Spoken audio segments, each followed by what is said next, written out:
एक औरत ने गलती से यह पता लगाया कि उसकी सबसे अच्छी दोस्त ने उसकी बेटी को बदल दिया है, लेकिन उसने उसे रोका नहीं, बल्कि उसने आधी रात का इंतजार किया। जब उसकी दोस्त बाथरूम गई तब चुपके से उसकी दोस्त के कमरे में जाकर बच्चों को वापस बदल दिया, मगर उसकी दोस्त को इसका बिल्कुल भी पता नहीं चला। वह अब भी यही सोचती रही कि वह जिस बच्चे को पाल रही है वह उसी औरत की बेटी है, इसलिए उसने उस बच्ची के साथ इंसानों जैसा व्यवहार नहीं किया और उसे 1 साल की उम्र से ही मारना पीटना शुरू कर दिया। वह यह नहीं जानती थी कि वह असल में अपनी ही सगी बेटी को पीट रही है। वहीं दूसरी ओर उसने अपनी दोस्त की बेटी को बहुत प्यार से पाला। वह रोज अपनी दोस्त के घर जाती ताकि अपनी नफरत दिखा सके। वह अपनी दोस्त से बदला लेने के लिए उस बच्ची को पीटती, यह सोचकर कि वह उसकी दोस्त की बेटी है, लेकिन वह नहीं जानती थी कि असल में वह खुद मूर्ख बन चुकी है, क्योंकि उसकी दोस्त को सब कुछ पता था।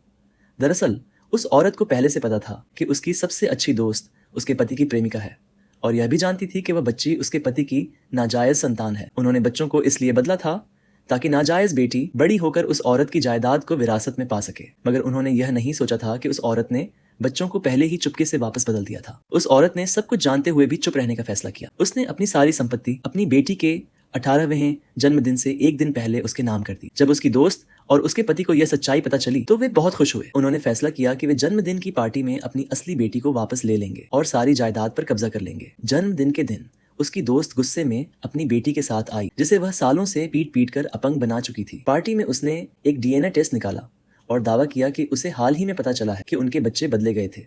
उसने तुरंत बच्चों को वापस बदलने की मांग की, पर उसे यह देखकर हैरानी हुई कि वह औरत बिना किसी हिचकिचाहट के मान गई। यह सुनकर पूरा माहौल हंगामे में बदल गया। उस दोस्त को समझ नहीं आया कि वह इतनी आसानी से क्यों मान गई। जिस नाजायज बेटी को सालों तक सताया गया था वह मानसिक रूप से टूट गई थी। उसे समझ नहीं आया कि उसकी सगी और पालने वाली माँ ने उसके साथ ऐसा व्यवहार क्यों किया। दुख में डूबी वह लड़की अपने टूटे पैर के साथ सीधा बालकनी तक गई और बिना किसी झिझक के नीचे कूद गई। लोगों ने उस औरत को निर्दयी और कठोर कहा, लेकिन उसकी दोस्त अंदर से खुश थी। उसे लगा कि चाहे उसकी दोस्त सुंदर और अमीर हो, आखिर में वह भी उसकी चाल में फंस गई। मगर कहानी यहीं खत्म नहीं हुई। उस औरत ने अचानक सैकड़ों डीएनए टेस्ट निकाल लिए, जिससे कहानी में एक नया मोड़ आ गया।